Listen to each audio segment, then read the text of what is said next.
Today I'm Chandra Kirti, and we have two main things, one small thing and then one bigger thing, and well, what I take is that, and that is to talk about true cessations as being ultimate truths or conventional truths, and then I'll do that first. I think it's easier. And then we'll come to the issue of why Baba Viveka was so wrong in so many ways. But first, yes. Could you explain a little bit that tonight yesterday wanting to include Dharmakirti's way of reasoning, and the importance of that in the tradition? And surely it was kind of the Nagarjuna that was also good at reasoning. But can you kind of explain that through from Nagarjuna, Dharmakirti, Dhammakirti, how that whole logic system, I don't know really, but yeah, they're like, okay, I can just say, okay, well, I say all along the idea of reasoning and was very important. I would say, I mean, and you alluded to this yourself, Venerable Turgon, in terms of the Pali Canon, that the practice of mindfulness that one sees was observing qualities, experiences, elements, watching your mind and seeing what it's like to be alive and to take a step or to take a breath and not just assume that one knows on the basis of what's been said, but to observe. And then if one's simply staying in the stream of experience moment by moment, then there has to be like a time when one sits back and adds up. Okay, well, what is it that I see when I have I, watching the stream of experience, seen a person like that? So I would say, and that there's always been this idea of analysis and thinking about whether certain conceptions that we hold about what it means to be alive were established in reality or were superimpositions, and that you don't just think about this. Oh, let's sit down and think about it. No, you think about it, but you think about it based on some evidence, and that evidence can't just come based on, oh well, when I got in the car it seemed like it was real. You have to pay attention and think about, okay, what's it actually like, and then analyze on the basis of experience. Okay, so I think that's the basic idea out of the Buddhist tradition, and I think Nagarjuna, and I think the Abhidharma people, the Vaibhashika people, were in that. They were trying to do that. It's just that they felt that when they analyzed, there was a point beyond which they couldn't get, and there had to be something solid that the other things were built out of. Okay, and because when they watched their experience, they couldn't seem to see anything subtler than that. Is my idea. Right. Anyway, I think that they couldn't see with their mindful introspection. They did not observe a subtler element. That was the smallest element to which they could reduce things. Now, whether all the Abhidharma categories actually came about that way, of course, that's a different question. I think some of them were clearly not. But basically, that's the idea. I mean, you get out this list because these are the things that people are saying. When I analyze my experience and say what is really there fundamentally, that's as far down as I could get. And so the idea was that these are the real things that things can be broken down to. And then Nagarjuna was sort of saying, well, he was saying that you've made a mistake because you haven't really even refuted the idea of a real person in the way you think you have, because there's this foundational attachment to all these essentially real elements out of which the person is built. And it's true that you've let go of some coarse idea of the person as self-sufficient. You've understood it as what you call a dependent arising, but you haven't really understood dependent arising because you still think that there's these irreducible, graspable bits out of which everything is built. Bits meaning point instance of mental experience, point instance of mind, and also irreducible particles. So Nagarjuna was like, exploding all that analytically by using reasonings that tried to show, analytically why all these categories existed only interdependently and couldn't be established in many different ways. Everything that there wasn't anything that could just be found in and of itself. And then also in different ways, Asanga also had a similar kind of critique from a Mahayana philosophy point of view of the idea of irreducible atoms and so forth. So even though he was taking something else then as the foundation, but he was challenging some of the things that were in the Abhidharma categories. So, I mean, I guess you have to say that as Buddhism becomes a successful institution, it has certain people within the order who specialize in thinking about these things and then starting to write down in a more systematic way. And then the people in the next generation are reading that, meditating on the basis of that, as you were pointing out. They're structuring their vipassana experience around a set of Abhidharma categories that have been handed down rather than starting nakedly and saying, well, let's see what we see.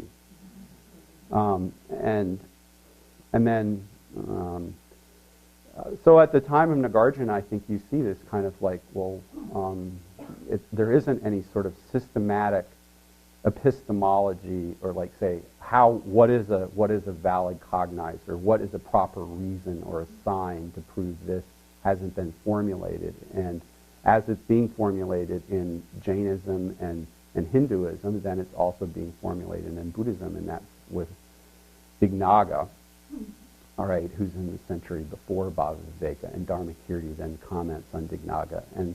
And so on the basis of that, and then Buddhapalita and Bhaviveka are both after that. And as I said, Buddhapalita comments on Nagarjuna's work more in the spirit of the conventional. Let's look at how the world works and see. And he doesn't incorporate into his interpretation of Nagarjuna any of the more systematic formal logic, which now says that in order to validly know something, you have to have a certain kind of consciousness that gets at or detects a certain character, intrinsic character in the object of knowledge, and that's how you certify it. And if the opponent in debate also can, agree that to certify that same subject, then at least, you have a valid basis to argue about. And then you can proceed to try to prove something to them about something where you both agree that there's a common thing you're arguing about. And so Bhaviveka, then, as I was saying, I thought it really criticized Buddhapalita for failing to do that. And then Chandrakirti seems to be saying that, you shouldn't fault Buddhapalita for using these reductio ad absurdum kinds of critiques in that way, that's a perfectly legitimate way for a Madhyamaka to undermine the attachment to ultimate existence or true existence by saying, if you believe that things are truly, if you believe that that this sprout is truly existent and that's truly produced, and when I say, well, how is it truly produced? You say it's truly produced because it's produced from itself, by which I mean a non-manifest form of itself which existed in the previous moment, then, which is what the Sankhya's were saying, and that's what they meant by it. So then you say, well, it absurdly follows that the sprout will have to be produced forever because you're saying that it's, produced from itself. So it doesn't actually say what the Madhyamaka believes about the situation. It just shows why the other position seems to have a contradiction. A contradiction to what? A contradiction to common experience, to common sense, to everyday knowledge. Like, people just don't see sprouts, endlessly recurring, right? Like a sprout produced from a sprout, there's fruit from a sprout. Like, this is not attested. It's not that it's just not attested by these. It's, people can obviously see that that's an absurd consequence. So, I mean, anyway. So, Chandrakirti said that's a good argument. That's a legitimate way to argue. And let's just leave it at that. If we're just saying what Chandrakirti said, just say leave it at that. That's a good way to argue. And so when people read Chandrakirti in Tibet, some of them were like, well, he seems to be, these were from some of the funny misinterpretations, he seems to be saying that we, Madhyamikas don't really have any thesis of our own, because when Baba Viveka tried to, insist on that we should assert it, he criticized Baba Viveka. So, his position must be that from our own side as Madhyamikas, we really don't have any system, we don't really have any position, we don't really have any thesis to advance, we don't really have any view of our own. Our whole job, we're as skeptics, is to deconstruct, help other people by deconstructing their attachment to, their views. And that could be, it could be a way to read Chandrakirti. I mean, in other words, it's not like they were just all hallucinating. A lot of different people thought that before Tsongkhapa. I mean, I've said Tsongkhapa is not hallucinating either. I mean, it's a kind of text that it's like it could mean that, and if you emphasize certain things, and you know what I'm saying, it's like it could. There's things that cut both ways in the text, and it could be read that way. And same thing is true with Nagarjuna. Like there's Chandrakirti Tsongkhapa has a certain way of reading Nagarjuna, where it's very clear that when Nagarjuna says, we hold no view or we state no thesis, that means we have no intrinsically existing thesis. But, people in other schools will say, ha, ha, ha, ha, that's just ridiculous. You're just, that's not what, he didn't say anything like that at all. So he's just saying he has no thesis. So they think, this is, Nagarjuna said that, and of course Chandrakirti was refuting Baba Viveka because Baba Viveka had diverged from this we hold no thesis kind of approach and had gone on to stating a thesis. And now, with the Chandrakirti correction, we, earlier Tibetans will go back to look, we don't have any view, but unfortunately you people are attached to one, so we're going to help you get free by giving you all these, show how all your views are absurd. Whatever view you hold, we'll show that it's absurd kind of approach, and then you'll be free. That's kind of, that idea of, sort of spiritual skepticism, right? They were taking that seriously from their point of view as a spiritual path. Just because Tsongkhapa disagreed with it, you think, well, they weren't just like, oh, how can we, be ridiculous? It's like this is their idea of a path to liberation, and many people take it seriously. And also there were, there's evidence of some parallel kinds of ideas in the West. Like if you look at a Mediterranean skepticism, you can see, there was this idea that people's minds are disturbed because of their attachment to views, that none of these views ultimately hold up under reasoning, that the job of the skeptic is to critique any view that really about, the concern here is one's own mind. Any view that you find yourself attached to, you subject it to criticism and deconstruction until you reach a point where your mind is free from all views, and that's peace. That's not Buddhism. Yeah, that's sexist empiricus in the Mediterranean, where back in those days philosophers did meditate. Well, they didn't have cyclic existence necessarily. I mean, I don't know whether maybe some of them had that too, but anyway, they did meditate on things. Maybe they didn't have the exact yoga posture, but they did have an idea of, internally, and not just arguing with people, but internally investigating what the truth was. And the skeptics were the ones who said, well, we become free only by letting go of any position whatsoever. So, of course, that idea was seen in as being. There are people who say that that's what the Buddha taught, that that's what Nagarjuna was explaining, and that's what, of course, Chandrakirti was criticizing Baba Viveka from straying from, and that's what earlier Tibetans said. And that's the right view. If I put words in their mouth, that's of course the problem. Tsongkhapa's point of view, he's saying, well, you're really you're holding a certain kind of position first of all, then you're denying, and then that position is that you're advocating this position of positionlessness, and claiming that it's not a position, and that's not really just the joke, because when you talk to some of these no position people, they can be quite dogmatic about in their anti-position position. Like if you have a position, they're not very tolerant of that necessarily, right? So that's one problem, all right? And then the other problem, which I did talk about before, was that if you don't have any system or position or claim of your own, then from what point of view do you teach and other people, or help other people? And, well, you can say one way I help them is I give them arguments to get them free from all their attachment. Yeah, but what about, is that the only thing you can do for them? What about if they're lying and cheating and stealing and killing? Then what do you do? Say, oh, you be free from your view that those things are good? Maybe you could do that.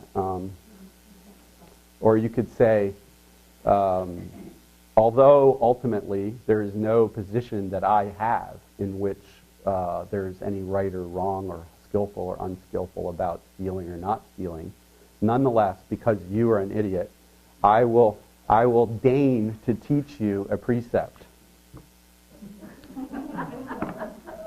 which will help you along, give you a kind of, a leg up to my way of seeing things in which we've transcended any attachment to that kind of dualistic thing.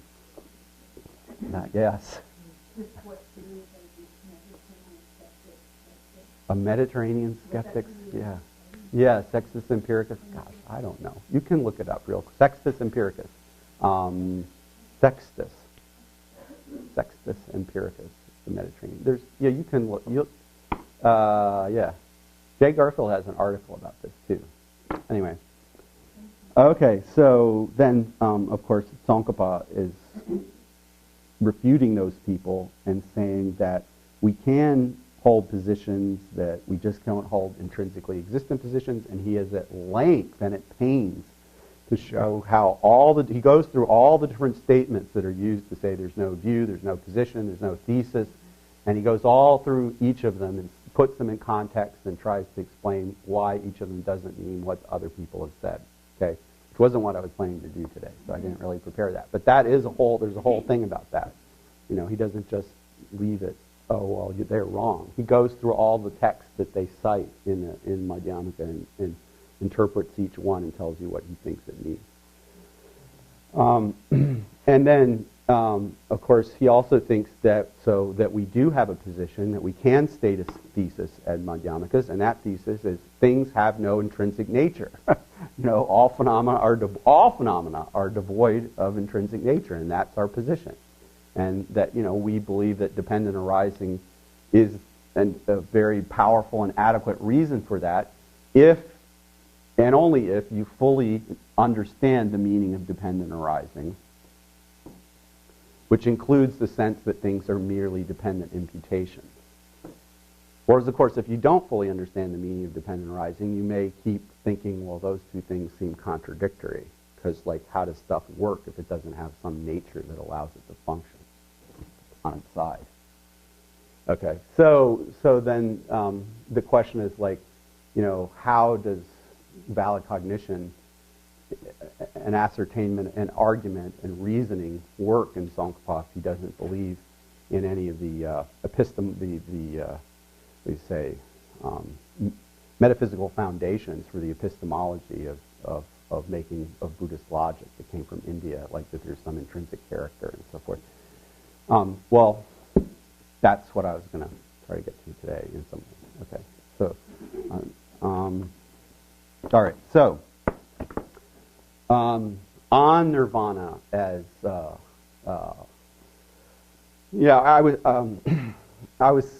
I had Sandra brought a bowl of fruit down to the cabin, and I left it sitting outside absentmindedly for a couple days, and then I put it up on the altar.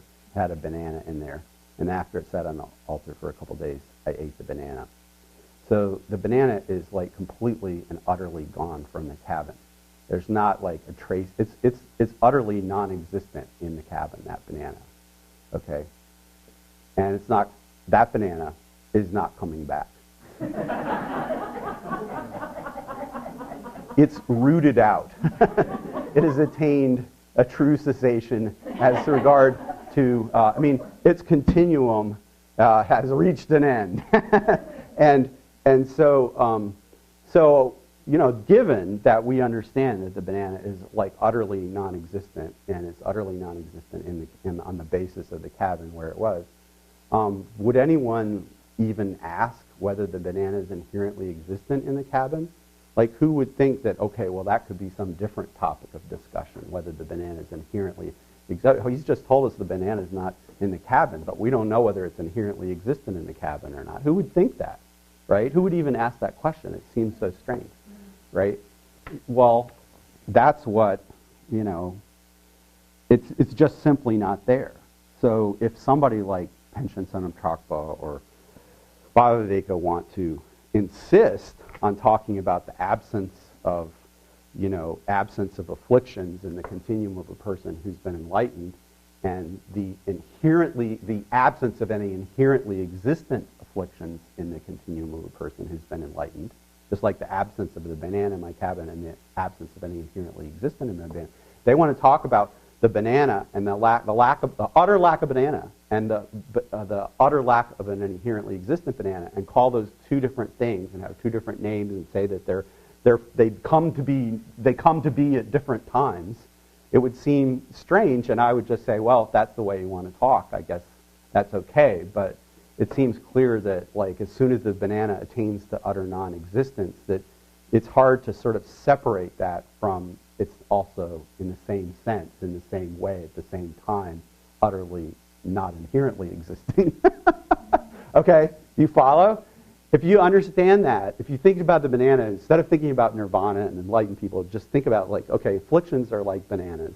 You know, they're not, you know, it's just like that. It's like something that's like going along in a continuum, and then it's not going to exist anymore at all. Okay, so when it doesn't when it doesn't exist anymore because it's been extirpated, it's not just like, oh, I took the banana out of the cabin, and then, well, but it might come back in. No, it's like gone for good, right? That's the idea of nirvana. It's gone for good. It's like, okay, when it's gone for good, then why make a difference between that and it being not inherently existent? It's not existent at all. So of course it's not inherently existent. You can't. Why should you even talk about those two things as different? Okay, you see what I'm trying to do? You see what I'm trying to do, and you don't like it. I see you're lurking. You're lurking over there. Okay, so all right. So the sky is like, I would give more examples, right? The sky is vast and open, right? And that's the nature. The sky is just like, you know, it's right now clouded over. But if the clouds like clear away, that's clearing away the obstructions, then we don't say the sky is vast and open and also there are no clouds. It's like, to us at that time, it's just like the same things. Like there's the sky, the openness of the sky, and its appearance as open to us at that time due to the clouds having gone are just like right there together at the same time. Okay, that's another example, like the same idea. So the clearing, the permanent eradication of no more clouds of that sort ever again is right there together with the openness of the sky that's always been there at a deeper level, right, above 1,000 or 100 feet up or whatever it is. It's always been like that. But it's the same, right? That's the idea. So let me I'll read you a little bit from 169 to 171 in my book, The Two Truths, along this line. Now there's this person, Hopkins, who wrote, though the emptiness of the mind is permanent and non-changing, it is said to improve when the mind of which it is a predicate improves, which seems very hard to understand. And maybe, I'll say, well, he didn't assert this as his own position, that emptiness is improving. He said that somebody told him that. But, right, so we'll give him, but we won't attribute it to him as the position that emptiness can be improved, right? But he almost is sort of saying, like, well, that people sort of say like that, okay? So that seems like not such a good way to think about it to me. It gets me more back over into the Panchen Sonamchakpa way of thinking. So this is what Kenser Gelsen says in about it, this is like in a contemporary Loseling book, 20th century Loseling book. He says, the true cessation is an emptiness, a real, a churni, a dharmata, a real nature. True cessation, or nirvana, is a real nature because it's the extinguishing of the afflictions in the element or reality, or as the element of reality, through the power of an antidote. And so in the element of reality, as the element of reality, is how you translate it grammatically. And this goes back to a line in a text by Nagarjuna that His Holiness quotes all the time and actually quoted at Lehigh. And he does the same thing, saying, well, it can mean in the element of reality or as the element of reality. By the element of reality, he says. Nirmong Chirying Suseba is how so like it seems to be here as the element of reality in the way Kenser Bema Gelsen says it. So emptiness in some sense, emptiness itself is always there, is the lack of an inherently existent banana in the cabin, and now added onto it, but now indifferentiable with it, is the fact that there's no banana at all. And once there's no banana at all, it's like the fact that the banana is not inherently there is kind of just right there together with the fact that the banana is not there. It's not like two different things. Okay, that's the basic idea. All the examples are like that. The example I gave before, that when I went because I had this one, I wanted to ask His Holiness about this. This is like actually only time I've had a long conversation with him one-on-one, and this is exactly what I asked. And that's what he said. He gave that oil example. You know, you have this like basic smooth countertop situation, a table that represents the mind that's sort of fundamentally clean. And there's oil of the afflictions is smeared all over it. But once the oil is wiped away, right, then it's just the clean table. And the absence of oil on the table is not different from the basic smoothness of the table surface. So obviously the smoothness of the table surface represents the idea that our minds are, some fundamental sense, empty of the afflictions. And then it happens to be the case that there was oil and it's gone, but that's just right there together, you know, with because there's no more afflictions, then it means there's no more inherently existent afflictions. Those two things are right together. Yeah. I'm thinking in my mind, the banana is not existent, but the affliction is in my head. That I imagine is that what I need to be living? No. You missed the example. The banana stands for the affliction. Of course, I have afflictions about the banana, and they're completely not eradicated or even suppressed. You know, I'm still thinking about that banana. But so it's not like that. The banana is just an example because I thought it would be easier. It's just like His Holiness talks about oil, and so I talk about a banana. It's just I don't know, clouds. It's just talking. Clouds represent the afflictions. The banana represents the afflictions. Oil represents the afflictions. What we're really talking about is afflictions, you know. And the idea of nirvana is the permanent, from the very root, elimination of at least one portion of the afflictions, such that they'll never return. Or that would be, you know, one way of defining it. Or another way, you could say it's the fundamental nature of a mind of a person who has done that. Now see, if you say nirvana is the eradication of the afflictions in the mind of that person, and you don't, it's just like a quality of the mind of the person, then you could leave open the question of whether that quality of the mind is really the emptiness or not. So then there's this discussion about, you know, how should we define, if you're going to really, we're going to say that nirvana is, you know, an emptiness, we have to define it as the ultimate nature of the mind of a person who's eradicated that affliction. And that was what because I guess I must have been a pest about this, because eventually Genlo Sangyatso, you know, my teacher then told me that, you know, you can call it whatever you want, as long as you understand that you're talking about it, that the person has gotten rid of the affliction, then you have to call it a conventional truth, because it's just their mind. But if you're going to say that it's the fundamental nature of their mind, of a mind of a person in whom this has been eradicated, which is like more the Chandrakirti and mainstream, the Alukpa way, then you have to say it's ultimate truth or an emptiness. Okay, yeah. We call it true cessation, which means that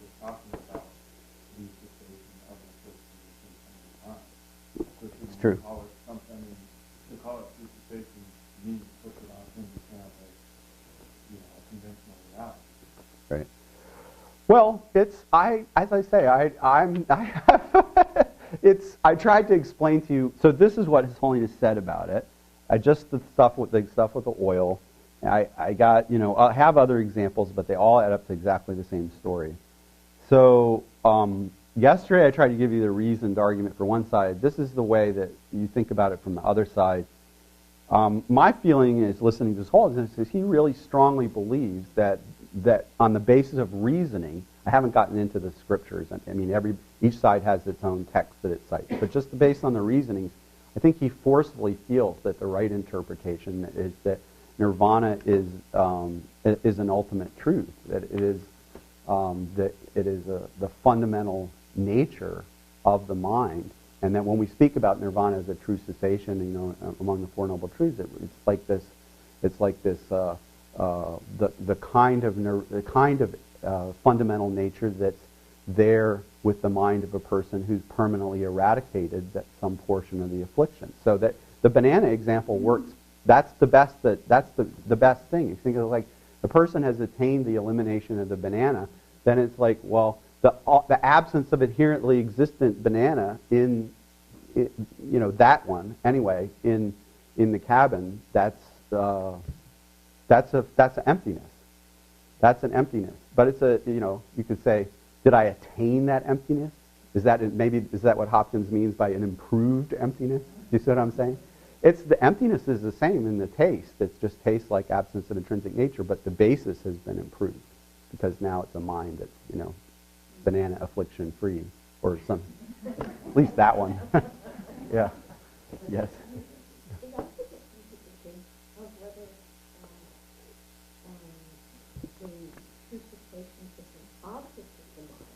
Mm-hmm. Right. Or if it's a quality of mind. Right. It's just in the quality of nirvana is being both of them. Both an object and a quality. Yeah. Mm. Yeah. Yeah, you study that. Ah. It's an object, but it also contains that quality. Yeah.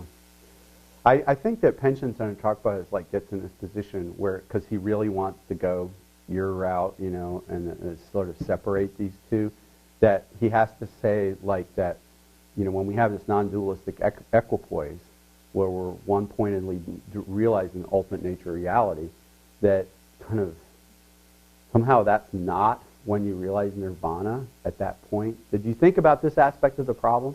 Because that's when you realize ultimate truth, and you just said true cessations are conventional truth. So the only reason that you're going to have now to defend the position that the ultimate mind of the highest, yogi is realizing a conventional truth, because it's realizing a true cessation.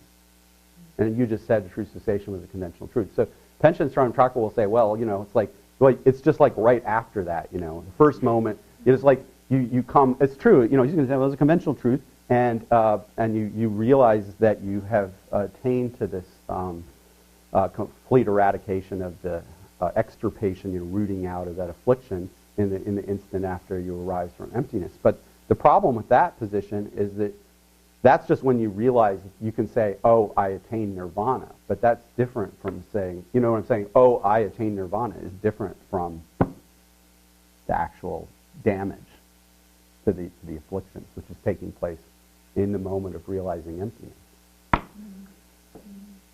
Okay, that's all I have to say about that. I'm sure, I don't know that there's really any, there is more to say about it, I guess, but I didn't really see fit to.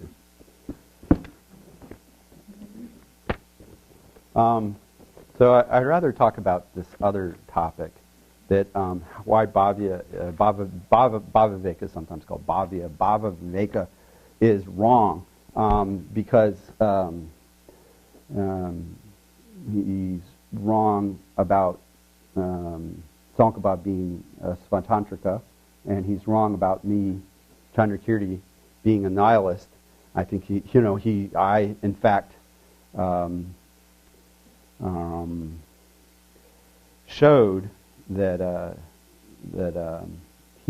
would say, as far as Tsongkhapa, I'll say as Chandrakirti that Tsongkhapa understood what I was trying to do, but it sounds really different because I was trying to refute mostly Buddhist realists.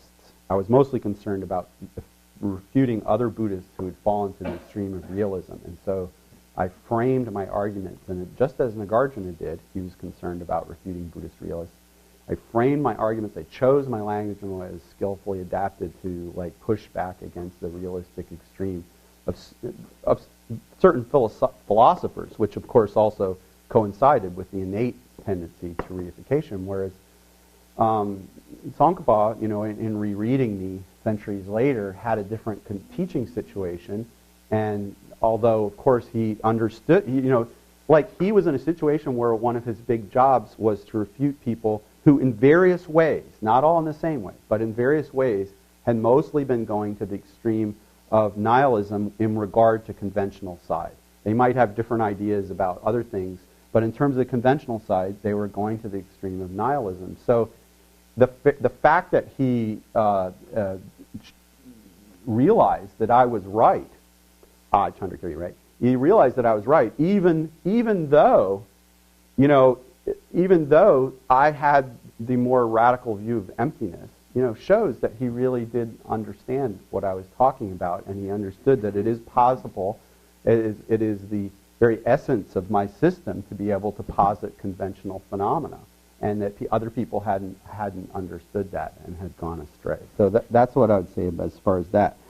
Now, as far as, I showed, as I was mentioning earlier, that Bhava Viveka and Dharmakirti have the same overlapping, or at least, view of how valid cognition works, which is to say that, a consciousness certifies that X, dog, banana, person, is present by checking on whether there is some intrinsic X nature of things. It looks to see in the thing, is there a nature, does it have some nature of X, and then that's how it knows if X is there. So I can't just say, oh, I see a cat, so okay, I'm Chandrakirti, remember still, I'm not doing Dharmakirti, right? Not doing Bhavika. So I'm Chandrakirti, it's like go in a room and there's a cat, and it's like, well, it's not enough for me to just be a normal, healthy person and see it's a cat and say it's a cat. No, that's not sufficient for these logicians and epistemologists and their highfalutin philosophy.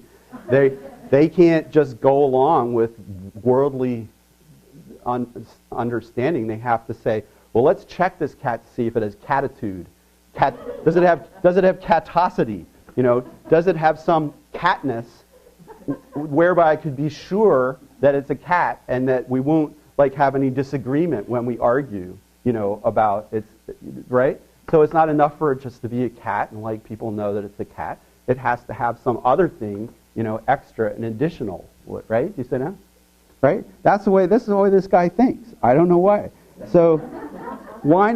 Well, I do know why. And that's because he's just grasping and attached, just like the Vaibhashikas and the Chittamatras. You just can't let it go.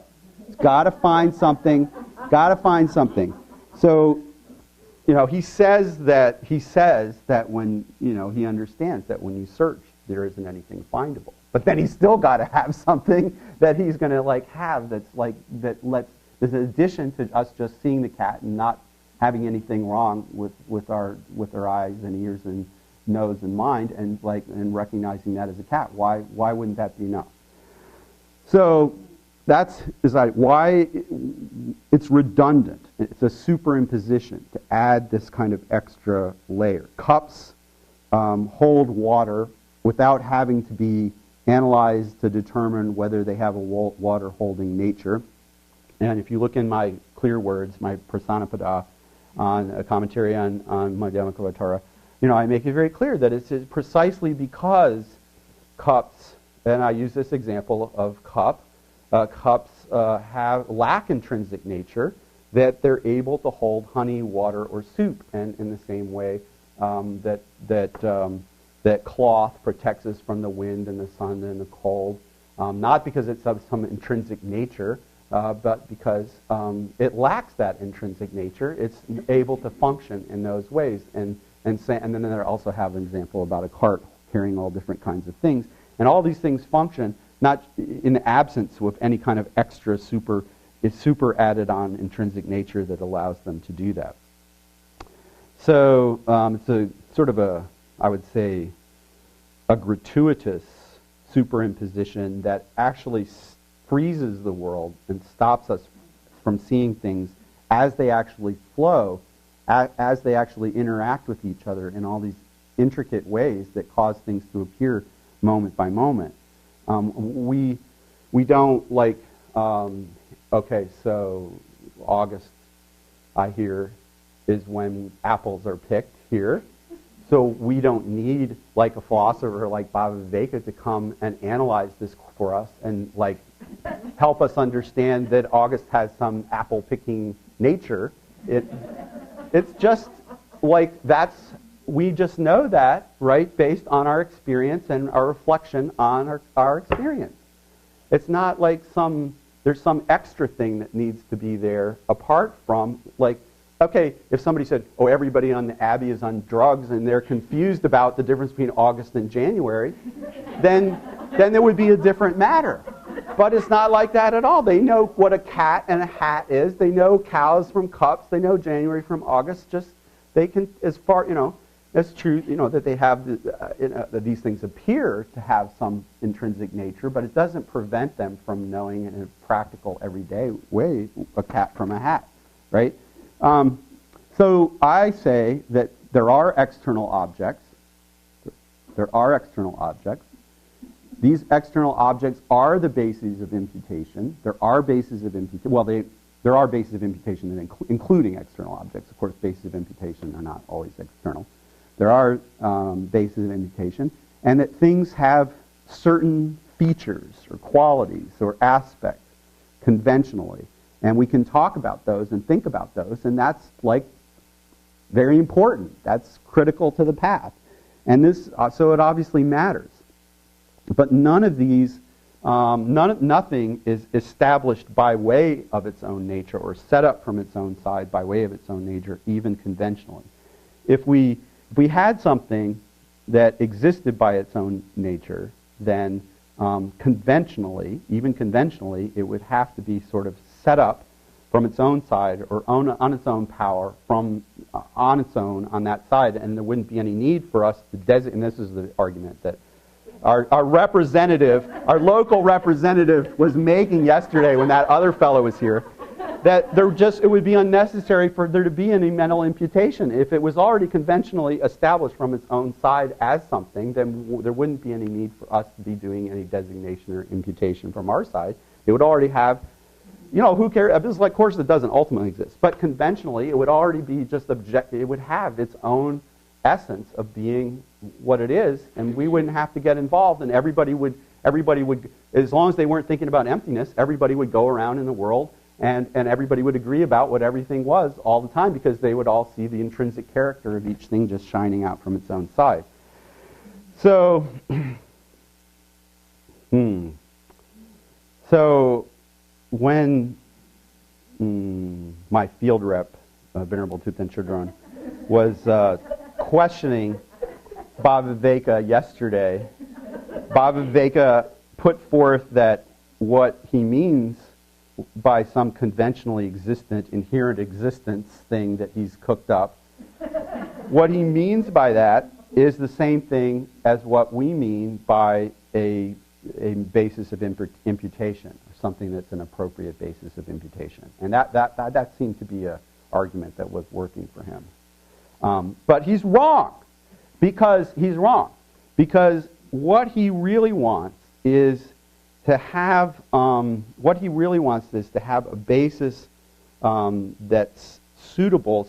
It means that there's something on the object side, in or among the bases of designation, that you can reduce the object to and say, that's it. This is a crucial point. Like, okay, that's the difference. We are going to say, yeah, there's a base of imputation. Yeah, they're external objects.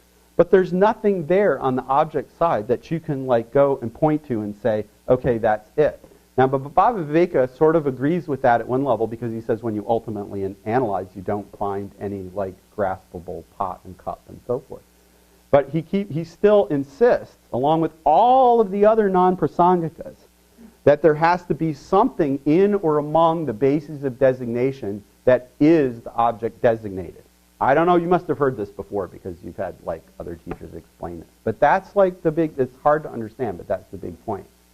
It's like this is the difference. So Bhava Viveka is going to have to say the distinctive character of the conventionally existent mental continuum is the person or something, I don't really know, I haven't, looked into this exact, but he has to say something. If each thing conventionally has a distinctive character, then that has to apply to the person. And that's,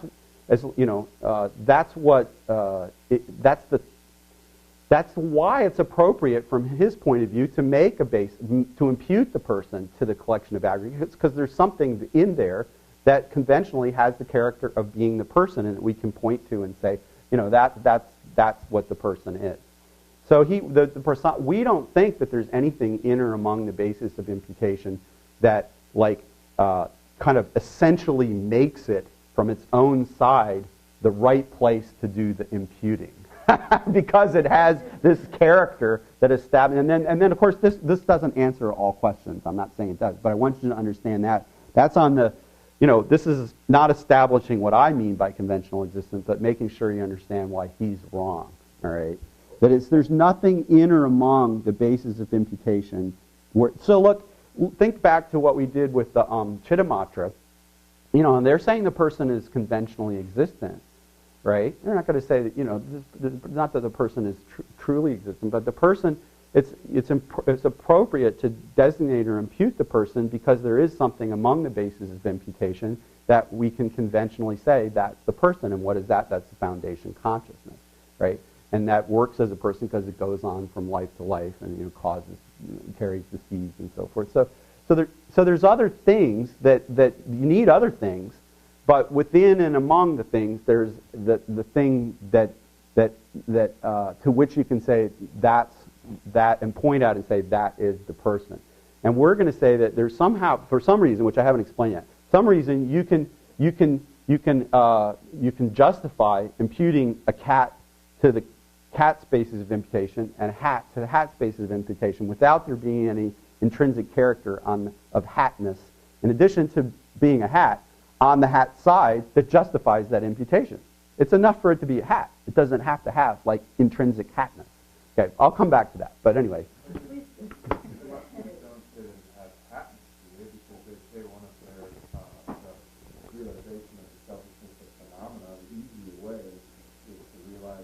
It doesn't have any.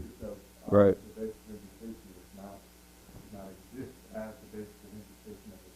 Naturally. That natural basis of a term. Right. Yeah, and that's the way you realize that subjects and objects aren't different. I just wanted to use the Chittamatra example, but we could use other ones to make one specific point and not to get into a three-system comparison. But just this, that all the non-prasangika systems think that there's something. They're all going to say that the church, all phenomena are selfless. So they're all going to say that there's some selflessness, that we need to realize this selflessness in some way. But the self, the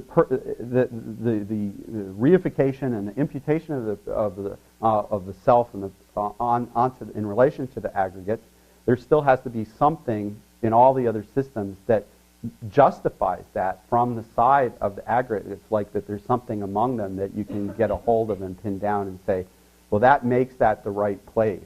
It's not that it's not like the alaya is the foundational consciousness is all you need to have a person, but it's like that's when we look for the person among the bases of imputations, we can say that's what we find as like the intrinsic, what makes it work for this collection to be a person. We can say in some sense that is the self, because conventionally, because it's what, there's not any ultimately graspable self, but conventionally something goes on from life to life, and so we want to be able to point at that. And we have to have a different answer to that, because we're not going to say, maybe we ordinarily talk sometimes like, okay, the person, the person really is the stream of consciousness or something like that. But if we say like that, then that's not really the Prasangika presentation.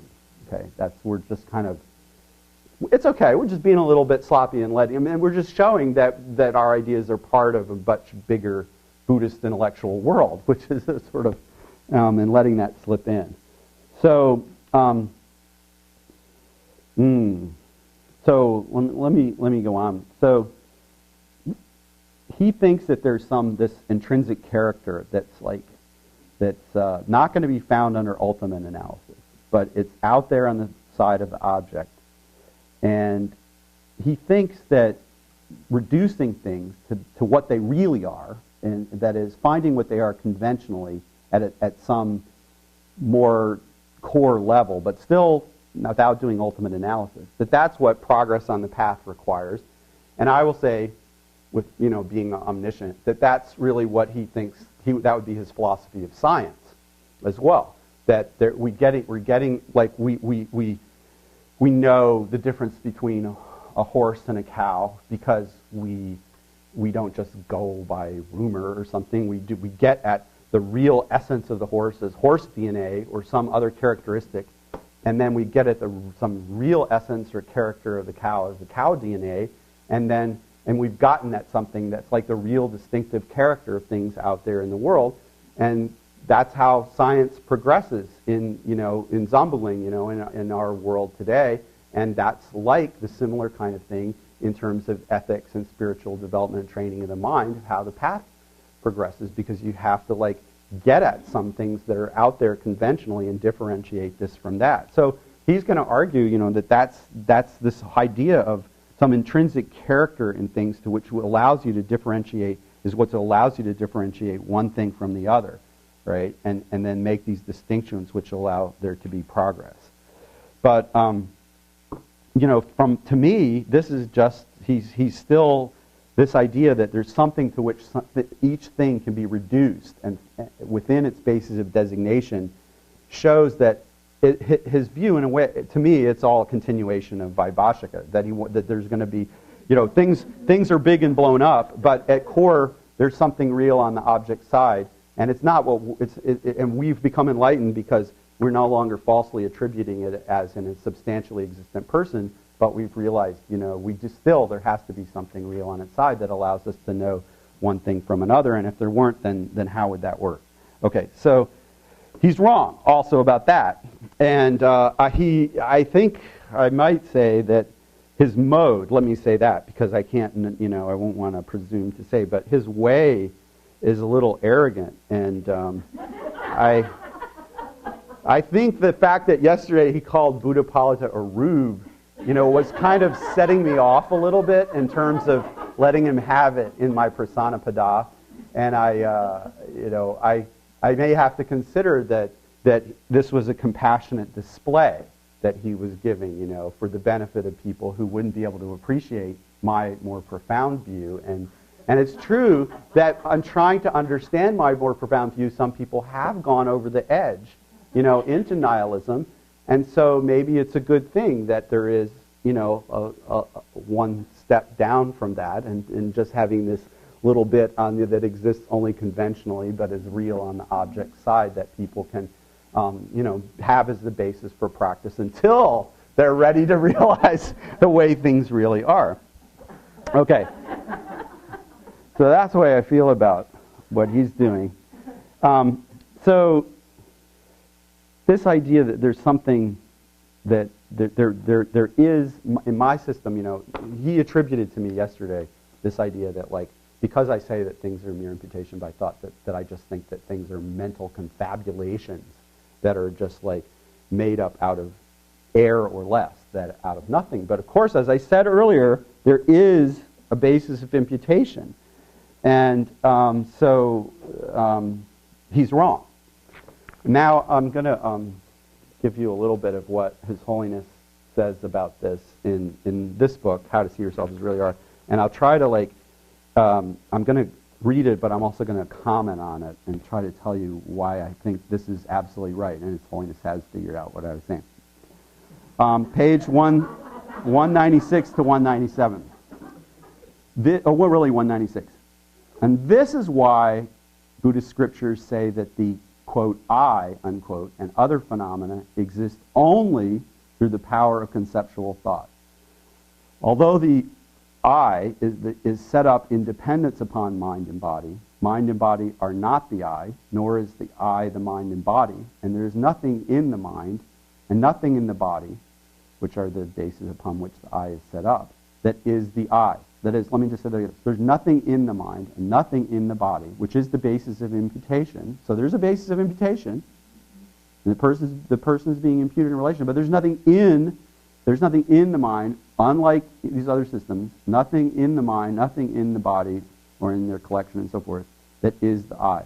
And that's what we mean when I'm slightly changing this word just to make clear. And that's what we mean when we say that the I merely depends on conceptual thought. It and all phenomena are only set up by the mind.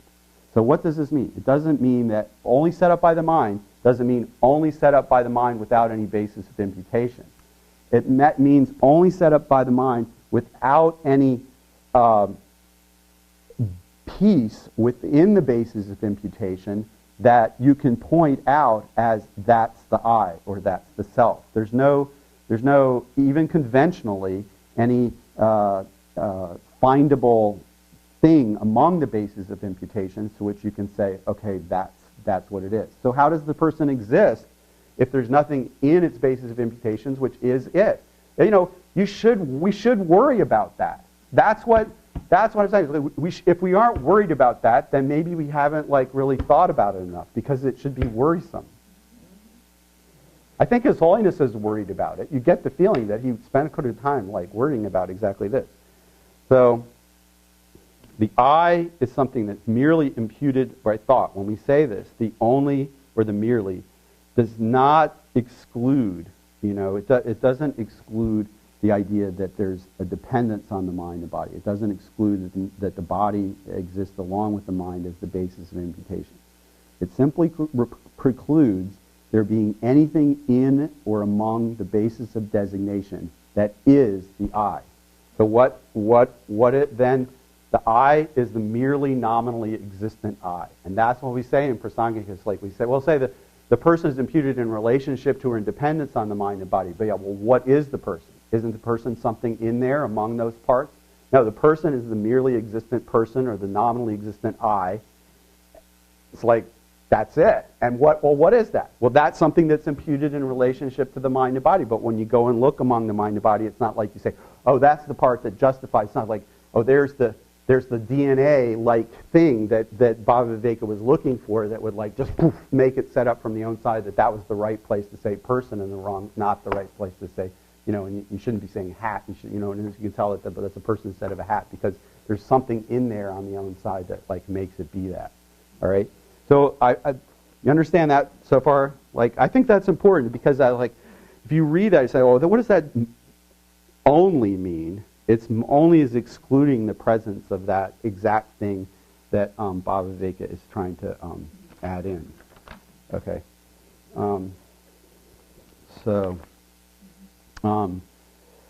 We could talk about that more.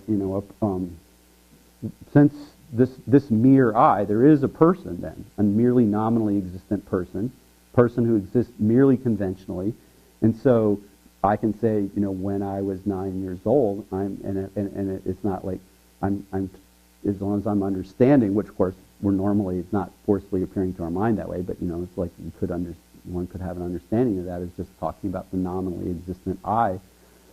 Then it's not wrong, there is a nominally existent I, and the Buddha said, I got up from under the tree and went out to teach and preach out of sympathy for the world and so forth. It was what was he talking about? If he says I, this is a nominally existent I. It's just I. It's not anything extra that's added on top of that or that you find among the aggregates. In fact, if you read what the Buddha taught, that's exactly what he seems to be saying. It's well, was this the I? Is that the I? Is that the we can't? It's no, none of these things is the I. So, but then all the Buddhists come later and say, yeah, it's true, he said that, but there must be one of them that sort of really works that way. Or otherwise, why are you saying I about those things, right? Well, they missed it. right? He was telling them that it isn't in or among those spaces of designation. So just to this rope snake thing, you probably heard this before. It's like we say that, if they say there's nothing in the rope at all, that's a suitable basis of imputation for the snake. There's no character like on the side of the rope, right, that makes it so that we can say that's the snake, right? So we're thinking like, well, suitable basis of imputation and having some intrinsic character are sort of the same thing. That's what Bhava Viveka was saying yesterday. But the fact is that a person unless we're, messed up in some way, right, can look at a snake and decide, well, this is where we can impute a snake, and this is like a rubber snake, or this is something else, right? And that's despite the fact just as there's no intrinsic character of snakeness in the rope, there's no intrinsic character of snakeness in the snake. We don't need the snakeitude in addition to the snake to say, hey, there's a snake. Okay? I know you're still not believing me. The Svatantrika crowd isn't buying it yet. But I'm telling you, I just take it in and let it wash over you, and then, all right. There's no snakeitude. It's just like, well, okay, there's nothing wrong. We look, we see a snake, and it's like, well, of course, if there was something wrong, then we could. There are cases of people who say there's a snake, right? That's the whole rope snake thing. There are cases where people say snake, and it turns out they're wrong, right?